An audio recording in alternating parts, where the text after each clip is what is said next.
थोड़ा सा रिकॉल करते हैं आओ। सबसे पहले हमने क्या पढ़ा था भाई? ग्रेविटेशनल फील्ड का जनरल फॉर्मूला वो क्या होता था? जीएम अपॉन में आर स्क्वायर। R square. उसके बाद सर रोड का केस पढ़ा था। सर रोड का केस क्या होता है बताइए?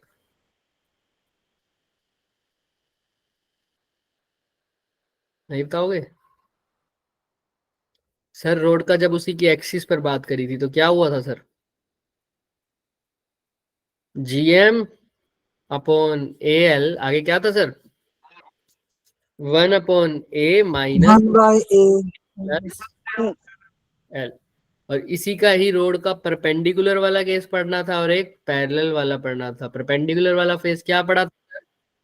जी lambda upon a sine theta 1 plus sine theta 2। Parallel वाला आपके लिए होमवर्क में दिया था, मुझे पता है आप लोगों में से कोई भी नहीं करके आया। बताओ कोई करके आया? नहीं करके आया ना? एक छोटा सा होमवर्क दिया था, याद है? पैरेलल वाला होमवर्क में यस सर। कोई करके आया? कब करोगे बच्चों? बीच में संडे भी आ गया, अभी तक नहीं किया। करके आओगे तुम ही, मैं नहीं कराने वाला। जब तक तुम नहीं करोगे तब तक मैं नहीं कराने वाला। आ जाओ नेक्स्ट पे। रोड के बाद कौन सा केस किया था सर? रिंग का। रिंग के लिए फील्ड क्या आया था बताओ?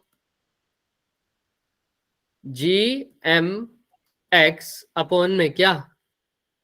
आर स्क्वायर प्लस स्क्वायर की पावर 3/2। कुछ भी याद नहीं है बच्चे, कुछ भी याद। अगर याद ही नहीं करोगे तो फिर क्या फायदा क्लास में आने का? हम्म। अगर फॉर्मूले ही लर्न नहीं है, इनके मेन रिजल्ट्स ही मैंने कहे थे ना जो सबसे इंपॉर्टेंट है, तो फिर क्वेश्चन कैसे बनेंगे आज के अगर फॉर्मूले ही लर्न नहीं किए तो? स्फीयर का किया था। इसके बाद स्फीयर में दो चीजें की थी, एक तो शेल किया था और एक कौन सा स्फीयर किया था? सॉलिड। सॉलिड। शेल के लिए आउटसाइड के लिए केस क्या था? आउटसाइड की बात करते थे, सरफेस की बात करते थे और इनसाइड की बात करते थे। इनसाइड। तो आउटसाइड के लिए क्या केस था सर शेल में? GM upon R out. R out का स्क्वायर। सॉलिड में भी वही था सर। सरफेस पे क्या था formula? GM upon GM upon R square. Capital R का स्क्वायर। और यही यहां पर भी था। इनसाइड द शेल कितना होता था बताओ? 0। Very good. और इनसाइड द सॉलिड स्फीयर कितना होता था?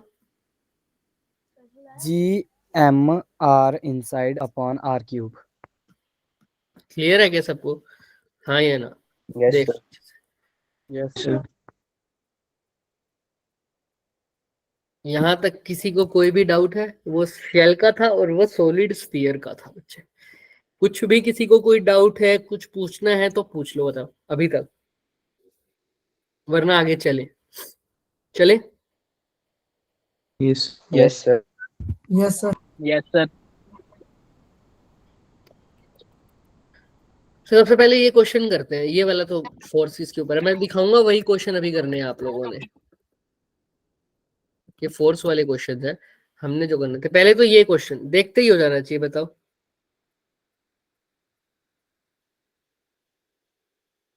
ये भी फोर्स का आ गया क्या? सॉरी। करो। 2021 का क्वेश्चन है जेई मेन का, बताओ फटाफट। ये हम जिस दिन हम टेस्ट लेंगे उस दिन वो पीछे वाले क्वेश्चन आएंगे, इसीलिए रख रखे हैं। पहले ये बताओ, यूनिफॉर्म स्फेरिकल शेल के लिए बताओ क्या होता है, इसमें से कौन सा चीज सही है? तुमको सिर्फ फील्ड के बारे में बताना है, तुम पोटेंशियल की फिक्र मत करो, पोटेंशियल का मैं तुम्हें बताऊंगा। तुम सिर्फ फील्ड का देखो, फील्ड का क्या सीन है बताओ, देखो आराम से। इनसाइड द स्फेरिकल शेल क्या होता है फील्ड? जीरो। जीरो होता है। जीरो। और कोई ऑप्शन बन सकता है जीरो के अलावा? जीरो तो होता ही है, वो तो ठीक है ही। और सर अगर जीरो है हर जगह तो सेम ही होगा, इधर भी जीरो, इधर भी यस जीरो, सर। अंदर इधर भी जीरो, तो हर जगह सेम भी बोल सकते हैं उसको। जीरो है तो हर जगह क्या है, सेम है, जीरो सर। तो ऑप्शन नंबर 1 भी ठीक है, ऑप्शन नंबर बी भी ठीक है। क्लियर है सबको, हाँ या ना? अगर मैं फील्ड की बात करूं तो sir gravitation field inside zero भी है और क्या भी है सर, इनसाइड सेम एवरीवेयर भी है। किसी को कोई डाउट यहाँ तक बताओ, हाँ या ना? No sir. हमने सिर्फ No, इतना ही sir. करना है। Potential अभी हमने पोटेंशियल, माइक ऑफ करो। अभी हमने पोटेंशियल टच ही नहीं किया तो हम उसके बारे में बात भी नहीं कर रहे, लेकिन तुमने फील्ड के लिए यही 2 स्टेटमेंट ठीक लिखनी है। इसमें किसी को कंफ्यूजन है तो बताओ, बताओ। चले आगे, पोटेंशियल जब करवाएंगे तब इसमें Yes, तुम्हें बता।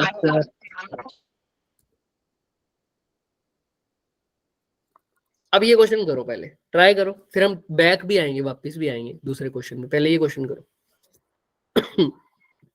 2 स्फीयर्स दे रखे हैं बच्चे, रेडियाई दे रखे हैं R1 और R2। तुम्हें ग्रेविटेशनल फील्ड बताना है ड्यू टू स्फीयर 1 एंड 2। ये भी गिवन है, सॉरी 1 और 2 के बीच में स्फीयर ग्राफ गिवन है फील्ड और रेडियस का, ठीक है। तुमको M1 और M2 का क्या बताना है सर, रेशियो बताना है। कैसे बताओगे, जेई का सवाल है ये, ट्राई करो।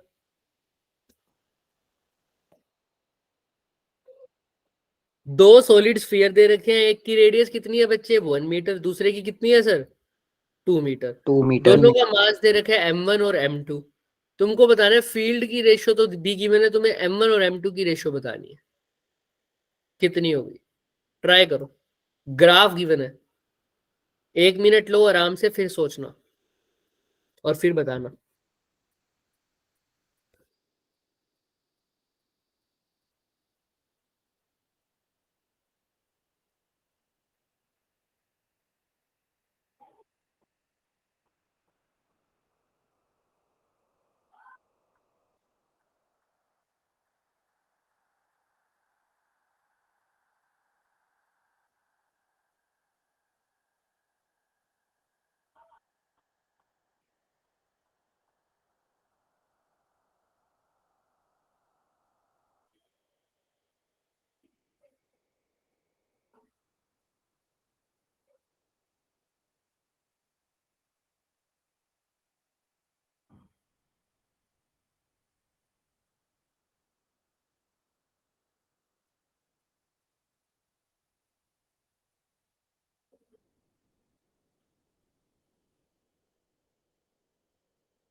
नहीं बताओगे,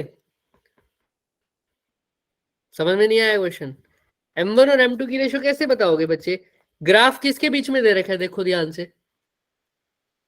रेडियस और ग्रेविटेशनल फील्ड। फील्ड के फॉर्म में। और अगर तुम्हें ग्राफ भी ना गिवन होता तब भी तुम थोड़ा बहुत आइडिया लगा लेते वैसे तो, और ग्राफ से तुम्हें वैल्यू गिवन हो गई। देखो तो तुम्हें पता है दोनों कैसे है सर, सॉलिड स्फीयर, दोनों की रेडियस दे रखी है। रेडियस के फॉर्म में तुम्हें फील्ड की वैल्यू पता होती है, दोनों के सरफेस पे पता होती है ना, कितनी Yes, होती है sir. Sir, gravitation GM upon R. Capital R का स्क्वायर। अगर फर्स्ट है तो उसके लिए लिखोगे GM1 अपॉन में R1 का स्क्वायर। ये E1 की वैल्यू, ऐसे E2 की वैल्यू क्या हो जाएगी, GM2 अपॉन R2 का स्क्वायर। R2 का स्क्वायर। अब देखो GM अपॉन GM, जी तो दोनों में सेम ही है, तो E1 बाई E2 की रेशियो नहीं ले सकता क्या, देखो ध्यान से। Yes sir. E1 by E2 किसके इक्वल आ जाएगा, G से तो G कट जाएगा तो क्या आएगा, M1 अपॉन R1 का स्क्वायर।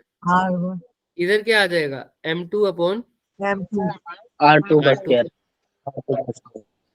अब E1 upon E2, E1 upon E2 की तो वैल्यू पता है, E1 कितना है सर, कहां पर देख रहे हो सर, जब रेडियस ये कहां पर होती है सर, सरफेस पे। सरफेस पे आर किसके इक्वल होता है, कैपिटल आर के। तो रेडियस sir. के इक्वल, जब आर कैपिटल आर के इक्वल है, यानी फर्स्ट वाले के लिए कितना है आर 1 मीटर, तो 1 मीटर पे One. फर्स्ट वाले के लिए फील्ड की वैल्यू देख लो कितनी है, 1 मीटर पर कितनी है 2.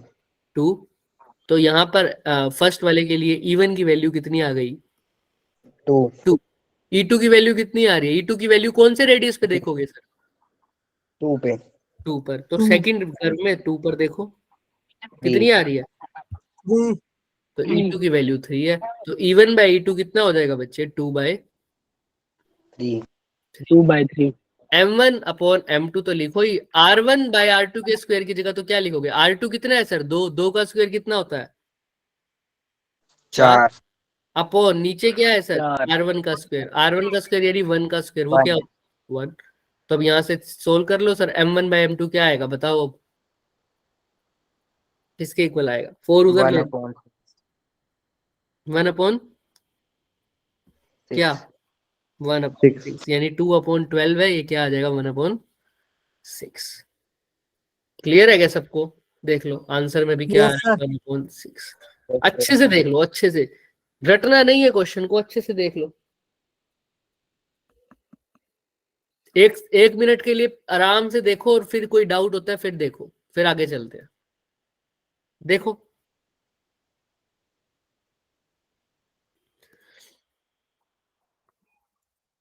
चले, बोलो कैसे यस किया सर मैंने। आप किसी भी पॉइंट पर फील्ड निकाल सकते थे, बट ये याद रखना, जिस पॉइंट पर फील्ड निकालोगे आर की वैल्यू वही पुट करना। हमें गिवन थी सर वो रेडियस के इक्वल, तो हमने रेडियस के इक्वल वैल्यू पुट कर दिया आर की। किसी भी पॉइंट पर आप आर की वैल्यू निकाल सकते हैं। चलो फिर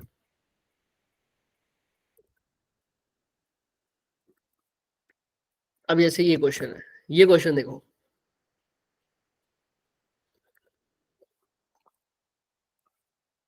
ये 2 बार क्यों लिखा हुआ है, ये क्वेश्चन दिख रहा है सबको, हाँ या ना। यस सर यस सर अब एक बड़ा स्फीयर दे रखा है, उसके अंदर एक छोटा स्फीयर भी दे रखा है, लेकिन तुमको निकालना क्या, ग्रेविटेशनल फील्ड सिर्फ कौन से के लिए सर, लेफ्ट ओवर पार्ट। इस बड़े स्फीयर के अंदर से ये छोटा स्फीयर काट दिया सर, ये खाली जगह है, ये क्या है सर, अब ये सारी जगह क्या है, खाली शेड जगह खाली है सर, खाली जगह है ये। जो बचा हुआ पार्ट है, जो बचा हुआ पार्ट है उसकी वजह से क्या बताना है, पी पॉइंट पे तुमको ग्रेविटेशनल फील्ड फील्ड बताना है। कैसे निकालोगे बताओ, ट्राई करो अपने तरीके से।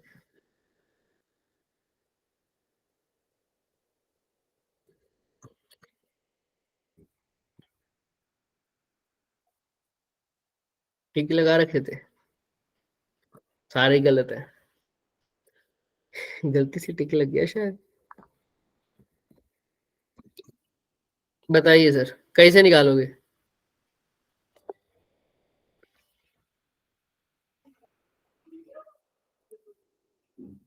थोड़ा सा तो सोचो, थोड़ा सा तो दिमाग लगाओ, फिर हम आगे भी चलेंगे।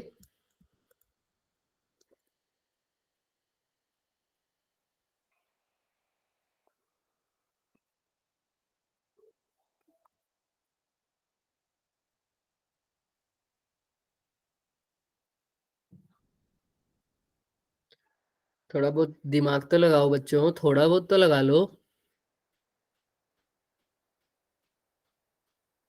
नहीं लगाओगे,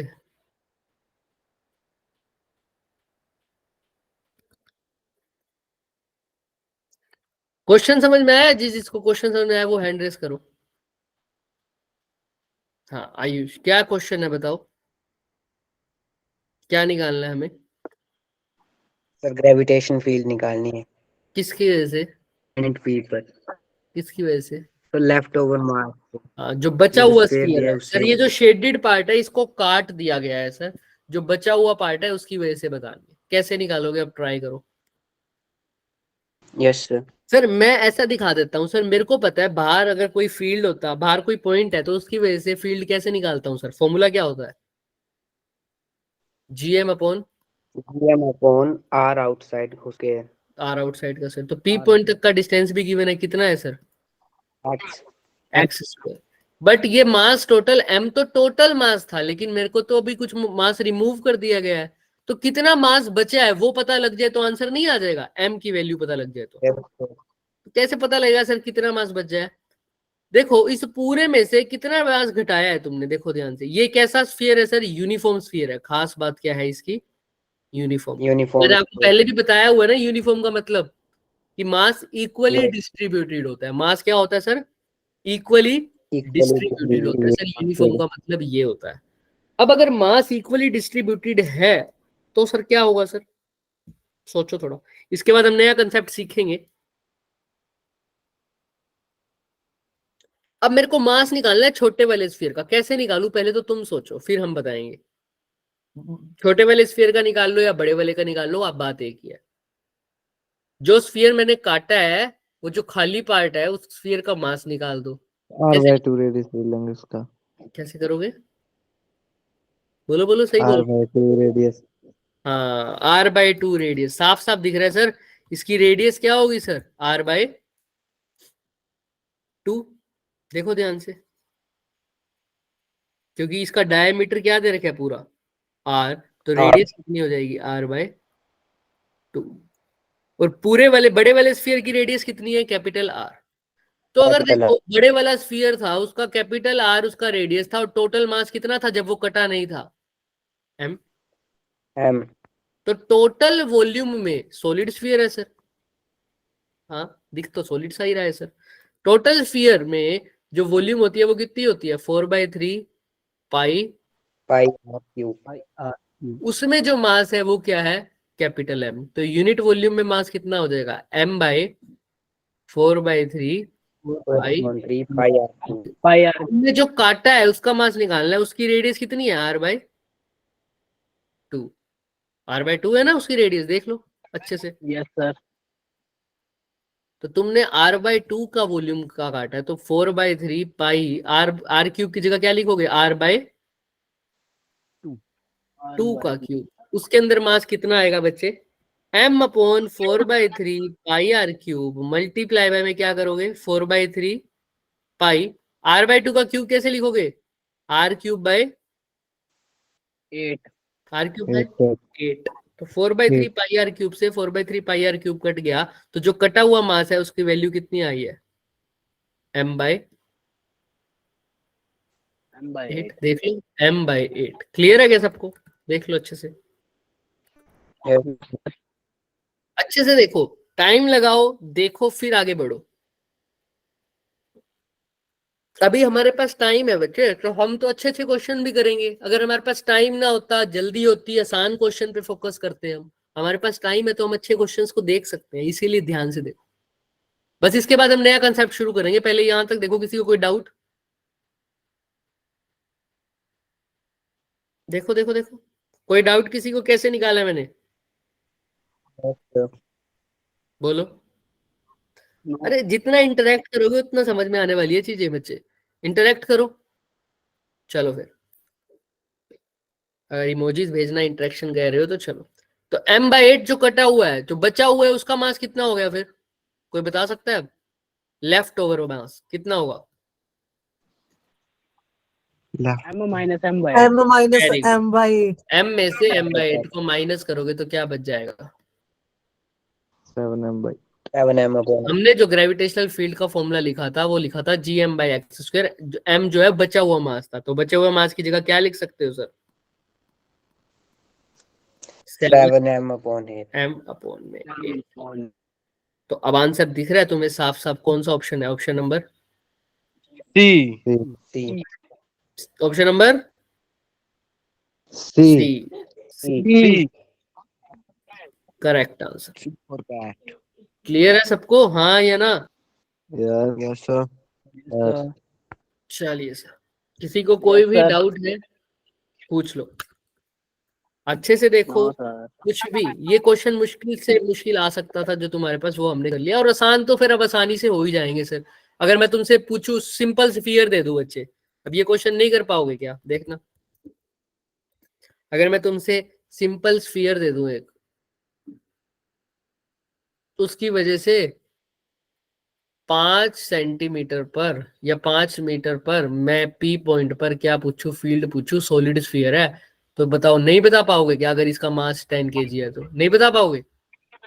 बता देंगे। बताओ। बता पी पाएंगे। पॉइंट पर सॉलिड स्फीयर है, कैसे निकालोगे? फॉर्मूला क्या लिखोगे? E is equal to gm/r out। R outside का स्क्वायर। तो क्या लिखोगे? जी की जगह तो जी लिखोगे, एम की जगह क्या लिखोगे? 10, और आर आउटसाइड की जगह क्या लिख दोगे? 10 25। आर आउटसाइड की जगह 25। 25। तो आंसर आ गया 5 दूनी 25, तो 2/5 इंटू जी आंसर। हाँ या ना? Right sir. ऐसे ही मैं तुमसे पूछ दूं, ये दे रखा है एक शेल, इसके इसका रेडियस दे गिवन है आपको 3 से 3 मीटर, तो आपको बताना है 1 मीटर पर इसकी क्या बतानी है आपको? पी पॉइंट पर ग्रेविटेशनल फील्ड बतानी है। क्या बता पाओगे? Yes, sir. Yes sir. कितनी आएगी? 0. Yes. 0. कितनी आएगी? 0. 0। वेरी गुड, दोनों का आंसर सही। क्यों? क्योंकि क्या दे रखा है सर? शेल। और शेल के Shall.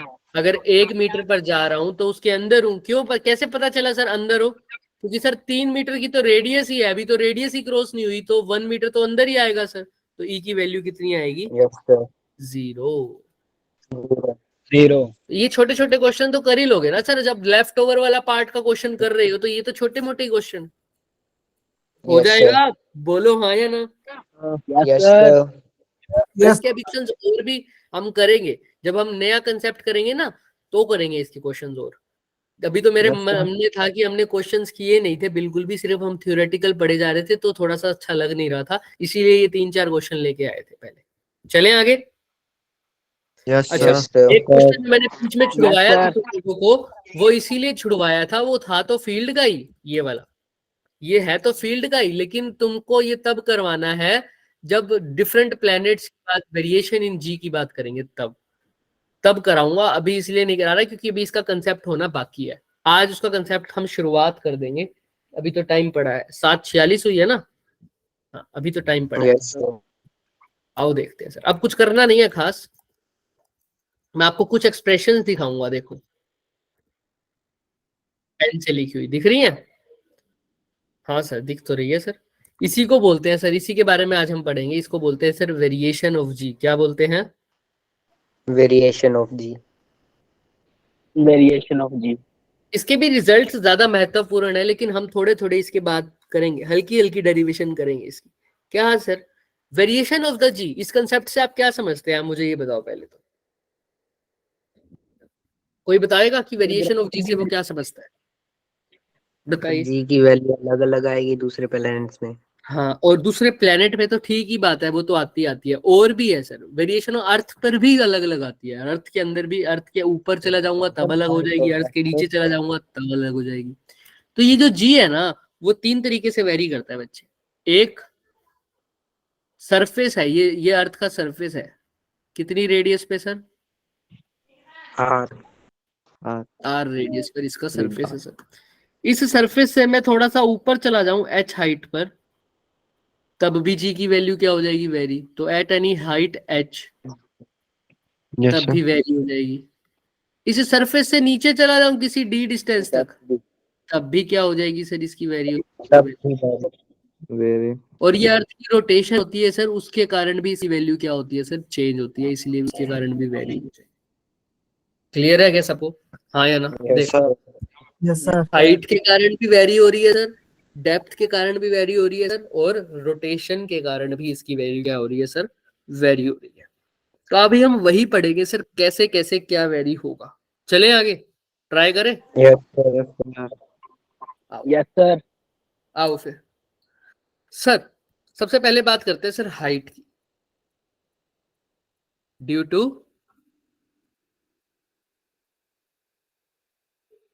हाइट,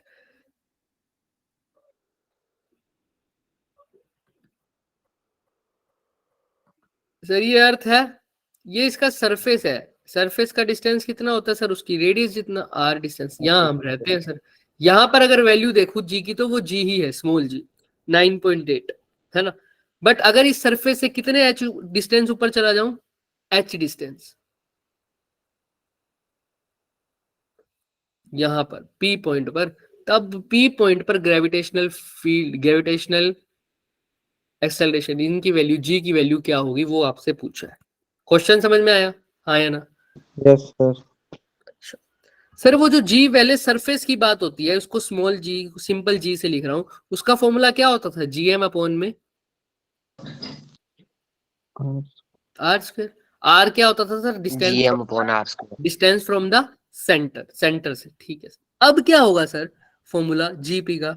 जीएम तो होगा ही सर, बट अब डिस्टेंस आर नहीं होगा, R plus H square. R X. plus H का square. Whole square. क्यों सर यही क्यों लिया डिस्टेंस? क्योंकि याद रखना, हम अर्थ को कैसा मान के चलते हैं बच्चे? Solid sphere. कैसे मान के चलते हैं sir? Solid Solid sphere. sphere. तो इसमें जो केस वैलिड होंगे, हमने सॉलिड स्फीयर की वजह से जी की वैल्यू तो पहले से ही पढ़ ली। सॉलिड स्फीयर जी मतलब यहाँ पर कुछ भी नहीं है, वही ग्रेविटेशनल फील्ड है सर। क्या है? Gravitational field. मैंने प्रूव Field. किया था ये वही जी होता है जो हमारे अर्थ के लिए जो जी होता है वही क्या होता है सर? ग्रेविटेशनल फील्ड होता है। वही क्या होता है? Gravitational field. मैंने प्रूफ किया हुआ है, ये पिछली वीडियो में जाके देख भी सकते हो आप। अच्छा सर, तो अब सॉलिड स्फीयर के लिए पी पॉइंट क्या है? अगर अर्थ स्फीयर है तो पी पॉइंट उसके कहाँ लाई कर रहा है? बाहर या अंदर या सरफेस पे? बाहर. बाहर। तो बाहर। उसके लिए फॉर्मूला क्या होता है सर? ई का फॉर्मूला, ई बोल दो चाहे जी बोल दो, बात सेम है। क्या होता है? जी एम अपॉन में आर स्क्वायर। आर भी कौन सा? R outside. और आर आउटसाइड सेंटर से लेते थे, तो सेंटर से लेकर पी तक के डिस्टेंस को आर आउटसाइड बोला है। तो यहाँ पर आर आउटसाइड किसके इक्वल है? R plus. H. इसीलिए यहाँ पर आर प्लस एच लिखा है। किसी को कोई डाउट है? अब बता दो। No sir. अच्छे से। कोई भी डाउट किसी नो को? सर। चलो सर, अब सर क्या करना है सर? अब सर आपने कुछ नहीं करना, अब हल्की फुल्की डेरिवेशन ही थी, कर दी थी बस सर हमने तो। अब जी एम तो यहाँ पर आ ही गया, और क्या कर सकते हो सर आप? जीएम को जीएम ही रहने दो, आर स्क्वेयर को कॉमन ले लो, तो क्या रह जाएगा सर अंदर? 1 plus Sphere. H by R का Whole sphere. हाँ यार, यही रह जाएगा क्या? बोलो हाँ यार। Yes sir. अच्छा, और sir GM by R square तो क्या होता था sir? GM by R square तो जी एट कौन सी वैल्यू होती थी? सरफेस पे, है ना? सिंपल। तो जीएम बाय आर स्क्वेयर की जगह क्या लिख सकता हूँ? Simple G, G at surface, है ना? और डिवाइडेड बाय क्या है? 1 upon H plus H by R का Whole होल sphere. स्क्वायर। अब क्या करूंगा सर इसको? जीपी तो ठीक है, G 1 upon H plus R by R का होल स्क्वायर ऊपर जाके क्या हो जाएगा? 1 प्लस एच बाय आर का -2.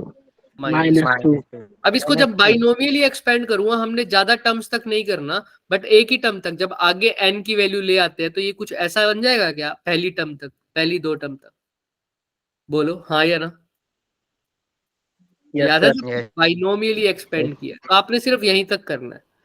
पावर को आगे ले जाता था, याद करो, n into n into 1 plus N X minus n into n plus 1, फिर है ना फैक्टोरियल की फॉर्म में, फिर आगे वही वाला एक्सपेंड किया सर बाइनोमियली। बट हमने अभी 2 ही टर्म तक किया तो इसीलिए आंसर ये आया। किसी को कोई डाउट है क्या? मैंने एक्सपेंड किया है सर, इसको क्या किया है फिर? Expand. ठीक है, वरना इसको दिमाग में रख लेना, इस फॉर्मूले को। समझ में आ रही है क्या? जी पे G at point Yes, sir. P, G at point P का मतलब क्या है? G at any height H. ठीक है, वो कितनी हो रही है सर? जी में से कुछ कम हो रहा है या बढ़ रहा है? देखो एक बार ध्यान से। कम हो रहा है। कम हो रहा है. हाइट पर जाते जाते जी की वैल्यू क्या हो रही होगी? कम. कम हो रही। क्लियर है सबको यहाँ तक? कोई भी डाउट? बोलो, देख लो अच्छे से। No sir. No sir. तो ये फॉर्मूला आप दिमाग में रखना है सबने। मैं अभी दिखाऊंगा भी सही सबको, दोबारा Okay. रिवाइज भी कराऊंगा। अब ये सबने दिमाग में रखना है। किसी को कोई भी डाउट? No sir. चलो सर, अब ध्यान से देखना एक चीज सर, 2 फॉर्मूले हैं इसमें। एक तो फॉर्मूला है ये स्टार वाला, और एक फॉर्मूला कौन सा है? डबल स्टार वाला। सर क्या क्या है फॉर्मूला? दोबारा बताना सर एक बारी। अभी बताते हैं सर। एक तो फॉर्मूला हमारे पास क्या है sir? GM by R plus R H plus whole H. R plus H का होल स्क्वायर, है ना? एक तो ये फॉर्मूला है, और दूसरा सर अभी अभी जो पढ़ा है वो क्या है? G into bracket में 1 minus 2H upon R. Upon R. तो कौन सा फॉर्मूला कब यूज करेंगे सर? हमारा तो पहले से ही आंसर आ जाता, हमने इतना कॉम्प्लिकेट क्यों किया? 1 स्टार से ही आ जाता। हालांकि ये कॉम्प्लिकेट नहीं है। कौन सा फॉर्मूला है पहला बताओ? GM upon R plus H R square. plus H का होल स्क्वायर। दूसरा क्या है? G ब्रैकेट में 1 minus R ब्रैकेट। यही है ना? ये जी Yes, क्या है sir. सर? ये जी एट सरफेस है। ये जी क्या है? सिर्फ जी एट Surface. सरफेस। तो सर ये तब यूज करना है, ये तो ऑलवेज वैलिड है, always valid, always valid, always valid. ये तब यूज करना है लेकिन जब क्या हो सर, जितनी हाइट पर तुम ऊपर गए हो वो बहुत कम हाइट है, वो बहुत कम हाइट कम है। है, किसके तो- मुकाबले sir? Radius of the earth के मुकाबले। अर्थ। अगर एच की वैल्यू बहुत कम दे रखी है तब ये फॉर्मूला यूज करना है, अदरवाइज हमारा पहले वाला फॉर्मूले से ही काम चल जाएगा। क्लियर है सबको? हाँ या ना? Yes, yes. क्योंकि हमने वहां पर बाइनोमियली एक्सपेंड Yes, किया, दूसरे फॉर्मूले के लिए हमने बाइनोमियली एक्सपेंड किया, वो भी 2 टर्म्स तक। तो उसमें यही कंडीशन डाली थी हमने, 2 टर्म्स तक इसीलिए किया था क्योंकि एच को क्या मान के चल रहे थे हम, छोटा, किसके मुकाबले, आर के मुकाबले। यहाँ पर ये दोनों चीजें बहुत जरूरी है पता होनी। 1 - 2h/r आप तब नहीं लगा सकते जब आर और एच कंपेरेबल हो। आर क्या होता है, रेडियस ऑफ द अर्थ 6400, है ना। तो अगर ऐसे समझ लो, अगर मान लो कोई रेडियस की बात कर रहे हैं नॉर्मल 100 यूनिट्स है और एच की वैल्यू दे रखी है 50 यूनिट, तो क्या कौन फर्स्ट फॉर्मूला यूज करोगे या सेकंड? आर अगर 100 यूनिट है, एच 50 यूनिट है, मानो First. फर्स्ट वाला, क्योंकि देखो क्या ये छोटा है क्या 50 यूनिट 100 यूनिट के कंपैरिजन में? बताओ, बहुत छोटा है क्या? नहीं सर, सिर्फ उसका आधा ही तो है, उसको कंपेयर तो कर पा रहा है ना। हाँ, अगर ऐसा हो, मान लो आर है हमारा 100 यूनिट और एच है हमारी 1 सेंटीमीटर, 1 यूनिट, सिर्फ 1 यूनिट, अब कौन सा फॉर्मूला यूज करोगे? दूसरा। सेकंड वाला, नीचे वाला। दूसरा वाला। जब भी एच आर के कंपैरिजन में बहुत छोटा होगा बच्चे, तो कौन सा फॉर्मूला यूज करोगे? सेकंड वाला। अदरवाइज बहुत छोटा होना चाहिए, अदरवाइज कौन सा फॉर्मूला यूज करोगे सर? ऊपर वाला। किसी को कोई भी डाउट है बताओ? No sir. कोई भी डाउट किसी को? चले आगे, अपना Okay. इमोजी भेजो। अगर किसी को डाउट है तो हैंड रेस करो फटाफट। अब सर एक हाइट एच पर तो चले गए, अब कहाँ जाना है सर? Depth. डेप्थ पर जाना है सर। Depth. सर डेप्थ पे चलते हैं फिर। ये क्या बोल रहे हैं? मेरी आवाज गूगल असिस्टेंट क्यों सुन रहा है?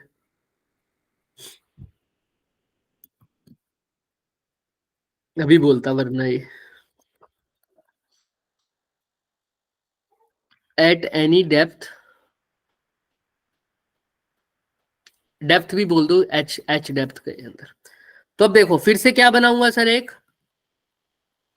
स्फीयर। स्फीयर, और ये स्फीयर अर्थ है, लेकिन कौन सा स्फीयर है ये सर? Solid sphere. कौन सा स्फीयर है sir? Solid. Solid sphere.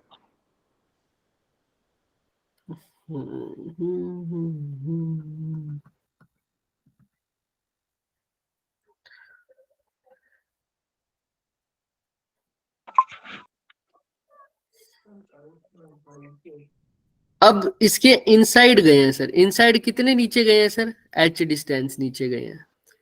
Sphere के अभी सरफेस पे, गैस अर्थ के सरफेस पे तो जी की वैल्यू वही थी सर, GM/r। अब क्या होगी सर, अब बताओ इनसाइड क्या फॉर्मूला लगाऊं? वहां पर तो लिखा था GM -H. R + H²। अब क्या लिखूं? R - H. ऐसा करो क्या? बोलो हाँ या ना। ऐसा करूं? बोलो बोलो। Yes sir. अगर ऐसा करोगे तो ये क्या हो जाएगा? Yes sir. Sir, GM/r/r³। Very good. ऐसा क्यों करोगे बच्चे? ये एक सॉलिड स्फीयर है और सॉलिड स्फीयर के अंदर फॉर्मूला क्या होता है? GM/r में r आर का। इनसाइड अपॉन आर के। समझ में आ रही है? सिर्फ यही Yes, बताना sir. था मैंने। बच्चों को बहुत कंफ्यूजन होती है सर, वहां पर R + H लगाते हो तो यहाँ पर क्या कर देंगे? R - H। बट आप ये भी तो समझो, वो R + H तो सही है, क्योंकि आउटसाइड द स्फीयर तो हमने ऐसे ही किया था, लेकिन इनसाइड द स्फीयर क्या फॉर्मूला ऐसा होता है? R - H। नहीं सर, वो क्या हो जाता है sir? R inside divided by R का क्यूब। किसी को कोई डाउट? अब बताओ No, मैंने sir. क्यों क्रॉस No, लगाया sir. उस फॉर्मूले पर। अब वैल्यू पुट करते हैं सर। R इनसाइड क्या है सर, आप खुद ही देख लो। आर इनसाइड सेंटर से लेना है, सेंटर से इस पॉइंट तक पहुंचाओ ना, इतनी हाइट तक, P पॉइंट तक, तो सेंटर से ये कितना डिस्टेंस है? अब बोल दो। R - H. R - H। तो अब क्या पुट करोगे सर जी की वैल्यू? GM आर इनसाइड की जगह क्या पुट करोगे? R - R. H divided by R का क्यूब। क्लियर है क्या सबको? Yes, sir.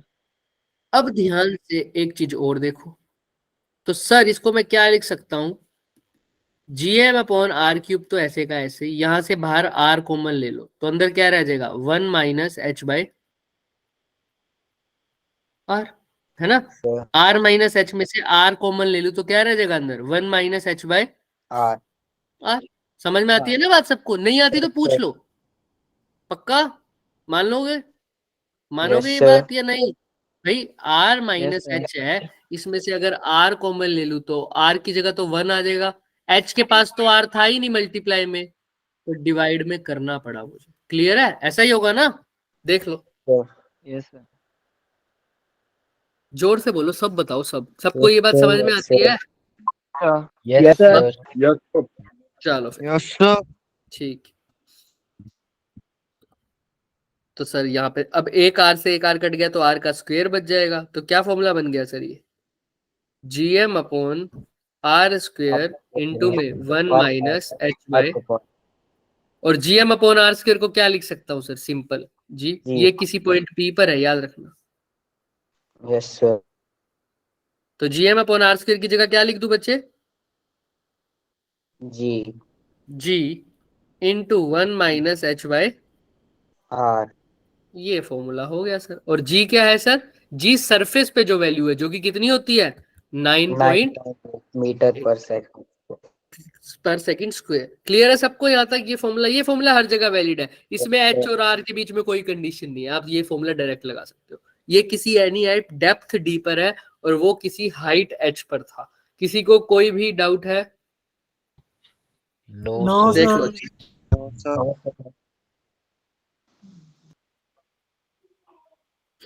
चले आगे।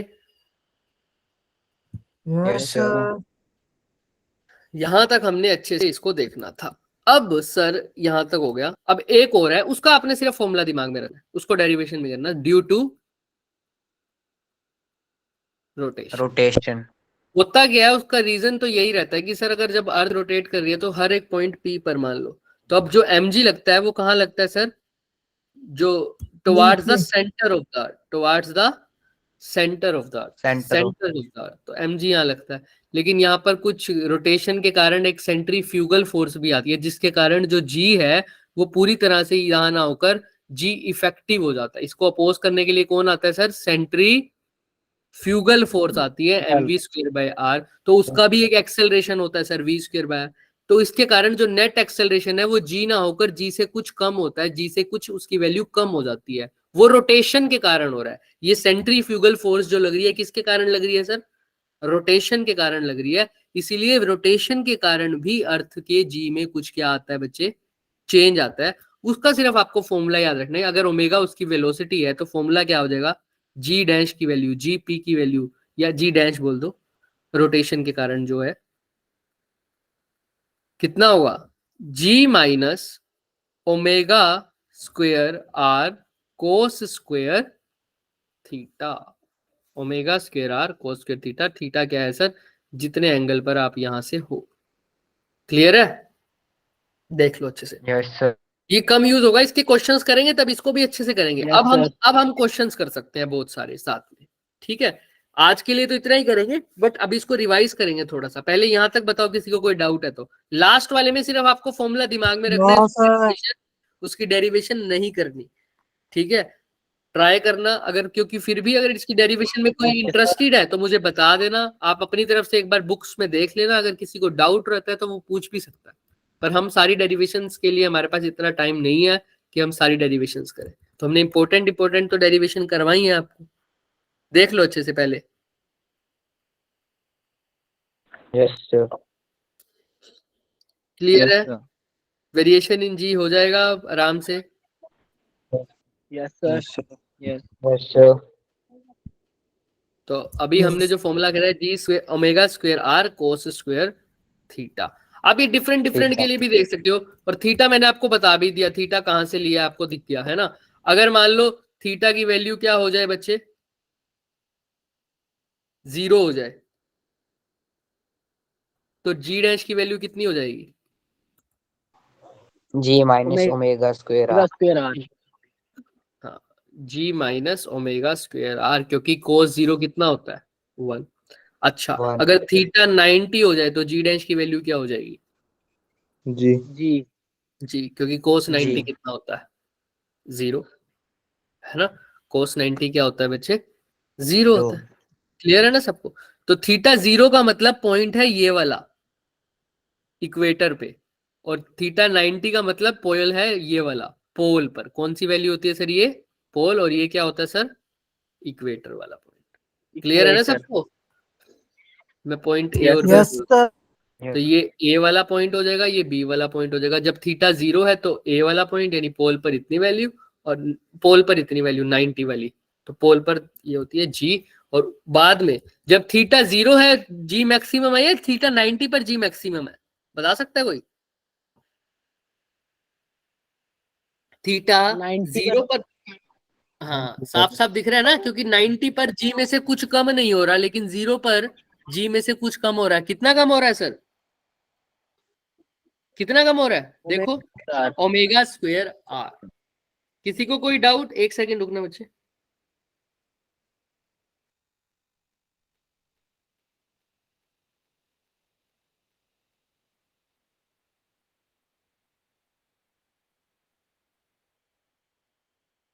एक सेकंड। तो अब मैं तुमसे अगर पूछूं बच्चे, एक सेकंड, एक मैसेज कर दूं बच्चे, बहुत देर से मैसेज आ रहा है।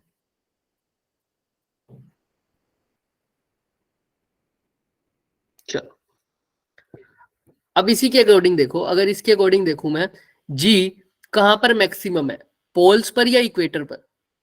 बता सकता है कोई? पोल्स। पोल्स पर जी मैक्सिमम होगा। क्लियर सबको? दिख रहा है सबको आराम से? किसी को कोई डाउट? तो ये ड्यू टू रोटेशन होगा। तो हमने जो भी किया है फटाफट उसको रिवाइज करते हैं, फिर आपकी छुट्टी करेंगे। आओ, सबसे पहले हमने किया है ड्यू टू हाइट। हाइट। तो बताओ हाइट की वजह से क्या है? GP is equal to G into 1 दो माइनस फॉर्मूले हैं सर, एक तो जी डैश क्या है, जीपी की जगह जी डैश लिख दो। जी डैश क्या है सर? जी जीएम अपॉन में, m upon r plus h का होल का स्क्वायर। और जी डैश वैसे क्या है सर अगर एच बहुत छोटा है आर के कंपैरिजन में? तो g into 1 minus 2h upon r. 1 minus 2h upon r। Clear? अच्छा sir, next sir due to yes sir. Depth. बताओ इसमें क्या? G into 1 minus g h upon into r. 1 minus h upon r। Clear है सबको? देख लो। Yes sir. Yes sir. ठीक। अच्छा अब क्या है सर ड्यू टू रोटेशन। कितने हैं sir? G minus omega square are cos square g theta. minus omega square r cos theta। Clear है? और ये क्यों होता है मैंने आपको बता दिया। वैसे बाकी सब तो आपको पता ही है क्यों होता है, क्योंकि शेल में हमने पढ़ लिया था, क्योंकि हाइट पर जाएंगे तब भी चेंज होगा, डेप्थ पर जाएंगे तो भी चेंज होगा शेल के स्फीयर में, सॉरी सॉलिड स्फीयर में। लेकिन रोटेशन की वजह से क्यों होता है? क्योंकि सर वैसे तो जी जो होती है वो 9.8, वो जी कहां पर लगती है? सेंटर की तरफ लगती ही है, बट रोटेशन की वजह से कौन सी फोर्स और लग जाती है? Centrifugal force. जिसकी वजह से जी की वैल्यू जी ना होकर कुछ कम हो जाती है, क्योंकि कोई अपोजिंग फोर्स आ गई सर। अब अपोजिंग फोर्स आ जाती है ना सर सब, तो दिक्कत हो जाती है। तो सर जी इफेक्टिव आ जाता है एक, तो जी की वैल्यू कुछ पहले से कम हो जाती है। क्लियर? Yes sir. तो इतना ही करेंगे सर इसमें। फिर भी कोई भी डाउट है किसी को तो वो पूछ लो। हालांकि थोड़ा सा और जब हम बात करेंगे केपलर लॉ में तब इसको और भी थोड़ा सा देखेंगे, बट यहाँ तक इतना ही करना है। पहले बताओ किसी को कोई डाउट इसके अंदर? हो जाएंगे ये सारे फॉर्मूले दिमाग में रह जाएंगे। अब इसके न्यूमेरिकल्स करने के हम लायक हो गए हैं, अब कर पाएंगे। फिर हमने पोटेंशियल भी देखना है, पोटेंशियल के भी न्यूमेरिकल करने, लेकिन पहले इसके न्यूमेरिकल करेंगे। वेरिएशन ऑफ जी पे अच्छे खासे न्यूमेरिकल्स है, अब अच्छे खासे न्यूमेरिकल है। स्फेरिकल शेल में मैं सोच रहा था सिर्फ वही आए, अब स्फेरिकल शेल का भी बीच में डाल दोगे, सॉलिड स्फीयर भी बीच में आ जाएगा, और वेरिएशन इन जी भी बीच में आ जाएगा। इन तीनों टॉपिक के न्यूमेरिकल नेक्स्ट क्लास में यानी कल हम करेंगे। क्लियर? किसी को कोई भी डाउट? कल का लेक्चर बहुत इंपॉर्टेंट है। आज तो इतने न्यूमेरिकल नहीं किए थे हमने, क्योंकि हमने ये वाला कंसेप्ट करवाना था। आज सिर्फ 2 या 3 न्यूमेरिकल करे होंगे, कल बहुत अच्छे से करेंगे। ठीक, ओके बच्चे, आज के लिए इतना ही करेंगे। कोई भी डाउट है तो बताओ। कोई डाउट नहीं? No sir. चलो ठीक है बच्चे, बाय बाय। बाय इसको सर। रिवाइज करके आना Bye, बच्चे, sir. रिवाइज करके आना। ओके।